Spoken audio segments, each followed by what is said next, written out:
வைப்பதற்காக கருத்துக்களை பகிர்ந்து கொள்வதற்காக மூத்த பத்திரிகையாளர் திரு ஷபீர் அகமது இணைகிறார். அவரோடு பேசலாம். சார் வணக்கம். வணக்கம். சந்திப்பு அடுத்தடுத்த கட்ட நகர்வு எப்படியாக இருக்கும்?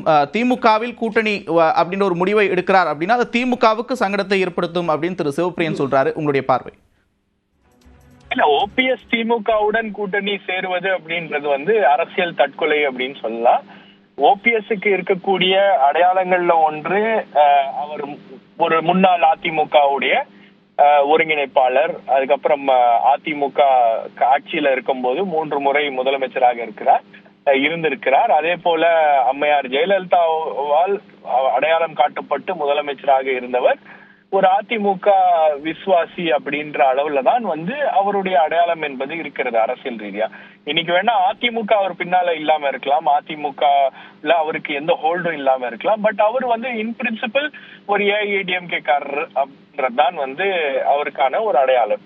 இப்ப அந்த அடையாளத்தை அழிப்பதற்காக ஓபிஎஸ் முயற்சி செய்வார் அப்படின்றது, அவரு அந்த மாதிரி ஒரு விஷயத்த அவர் கையில எடுக்கிறார் அப்படின்னா அது அவர் எடுக்கக்கூடிய ஒரு மிக முக்கியமான முடிவாக இருக்கும். அது ஒரு அரசியல் தற்கொலைக்கான ஒரு முடிவாக தான் இருக்கும்.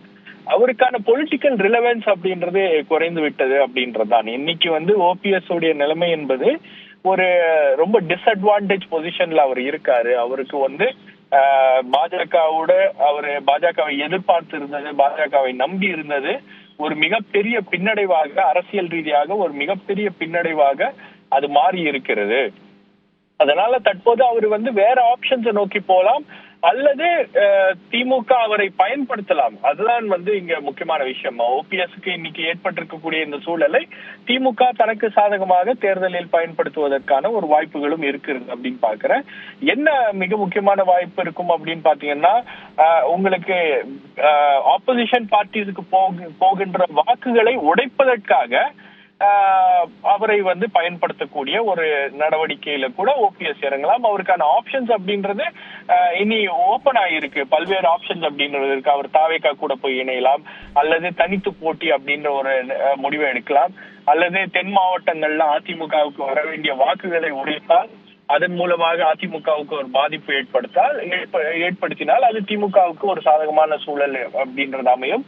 இந்த மாதிரி பல்வேறு காம்பினேஷன்ஸை ஒர்க் அவுட் பண்ணுவாங்க. அதெல்லாம் அரசியல் ரீதியாக ஓபிஎஸ் என்ன முடிவு எடுக்க போகிறார் அப்படின்றத நம்ம பார்க்கணும்.